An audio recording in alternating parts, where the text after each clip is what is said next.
Happy Wednesday, everybody. Let's look at zones pre-market. So it's almost 9 a.m. Eastern here, and you can see S&P 500 near sell zone. So you can see yesterday it came near third standard deviation. Now it's just consolidating. It's flat.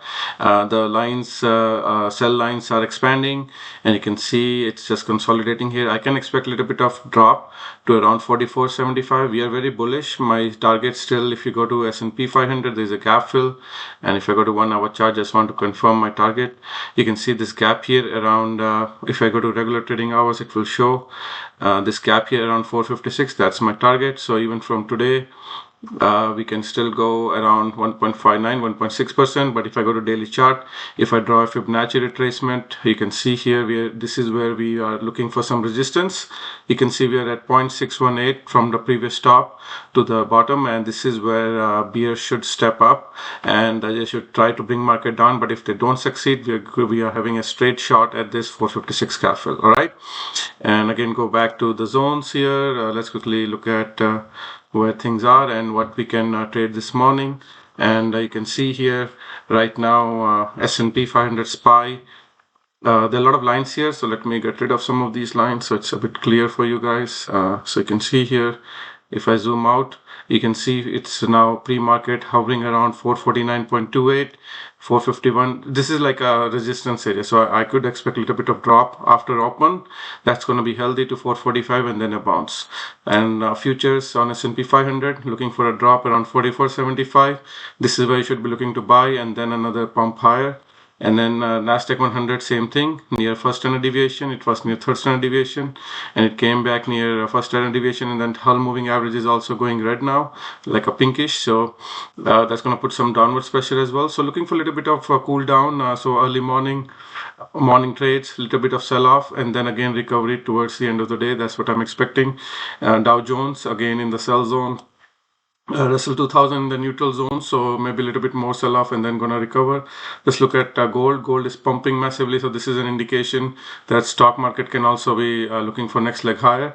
But gold is again in the sell zone, so be very careful. If you're in profits, look to take profits. And if I go to daily chart, you can see gold is in the area of resistance. Okay, so we could expect a little bit of sell off here. But so this is where you should be looking to take profits. Silver is also getting closer to the sell zone. Natural gas near neutral zone. So if it falls below 2.62 and 88, look to buy. Crude oil and now selling off from the sell zone, coming to the neutral zone. So things are looking okay. Dollar now in the buy zone. This is the thing which is bothering me. Dollar is in the buy zone, so we could expect a little bit of pop on dollar. That will be bearish for gold and stock market and Bitcoin in the morning. So a little bit of pop in dollar, reversal in gold and stock market, and then sell off again in dollars. So that's quite possible as well. So be mindful of that. Bitcoin, you can see after massive pump, after this grayscale Bitcoin ETF, now it's in the sell zone, still in the sell zone. If it falls below 26,915, look to buy. Ethereum also in the sell zone. If it falls below 1690, look to buy. Pre-market, sorry guys, pre-market, pre-market, I see everything is in the sell zone. All tech stocks in the sell zone.